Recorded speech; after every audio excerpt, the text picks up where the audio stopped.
இன்னைக்கு உலகம் முழுக்க தமிழர்கள் வாழுகிறார்கள். 149 நாடுகளுக்கு மேலே ஈழத் தமிழர்களால் அது பெரிய அளவுக்கு சாத்தியமானது. தாய்நாட்டு தமிழர்களால் அந்த காலத்திலே சாத்தியமானது. இன்னைக்கு உலகளாவிய அளவிலே நாம் வாழ்ந்தாலும் கூட சோகமான செய்தி என்ன என்றால், நமக்கான ஒரு தாயகம் என்று ஒன்று இல்லையே என்ற ஏக்கம் எல்லோருக்கும் இருக்க வேண்டும். அந்த நிலையிலும் கூட இந்த தமிழர்களுக்கு ஒரு உற்சாகத்தை, ஊக்கத்தை வழங்க வேண்டும் என்ற நோக்கத்தோடு இந்த மாநாடு 2வது தமிழர் மாநாடாக வியட்நாமிலே நடக்கிறது. வியட்நாமை பற்றி இங்கே சுருக்கமாக சொன்னார்.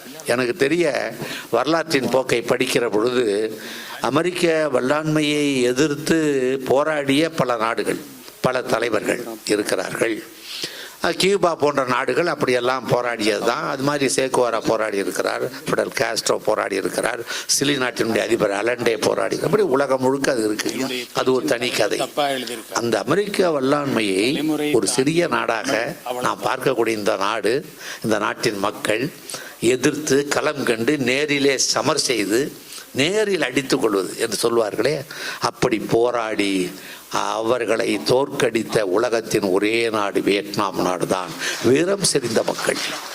அப்போ இந்த வீரம் செறிந்த மண்ணிலே வீரம் செறிந்த மக்கள் எல்லோரும் இன்முகத்தோடு சிரித்து பேசி, எனக்கே கூட ஒரு, அதாவது தமிழ் நம்முடைய தாய்மொழி படிப்பு போதுமா, தாய்மொழி மட்டும் தெரிந்தால் போதுமா என்றெல்லாம் நினைக்கக்கூடிய எண்ணங்கள் உண்டு.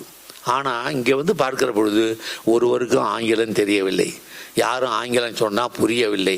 அவர்களுக்கு தெரிந்த ஒரே மொழி வியட்நாமீஸ் மொழி தான். நம்ம பேசும்பொழுது அதை அவங்களுக்கு தெரியல, புரிந்து கொள்ள முடியல என்பதை அவர்கள் எப்படி வெளிப்படுத்துகிறாங்கன்னு சொன்னால், அப்படியே ஒரு புன்முறுவலையோடு அவர்கள் வெளிப்படுத்தக்கூடிய அந்த காட்சி. தாய்மொழியால் என்ன குறைந்து போய்விட்டது, நாங்கள் என்ன குறைந்து போய்விட்டோம், எங்கள் நாடு இன்னைக்கு எவ்வளோ பெரிய நாடாக வளர்ச்சி பெற்றிருக்கிறது என்பதை தைரியத்தோடு உலகுக்கு அறிவிக்கக்கூடிய மக்களாக, தாய்மொழிக்கு முக்கியத்துவம் கொடுக்கக்கூடிய மக்களாக இன்னைக்கு இந்த நாட்டு மக்கள் இருப்பதை நேரிலே கண்டு உண்மையிலே மகிழ்ச்சி ஏற்பட்டது. நம்மளுக்கு ஒரு தன்னம்பிக்கை ஏற்பட்டது.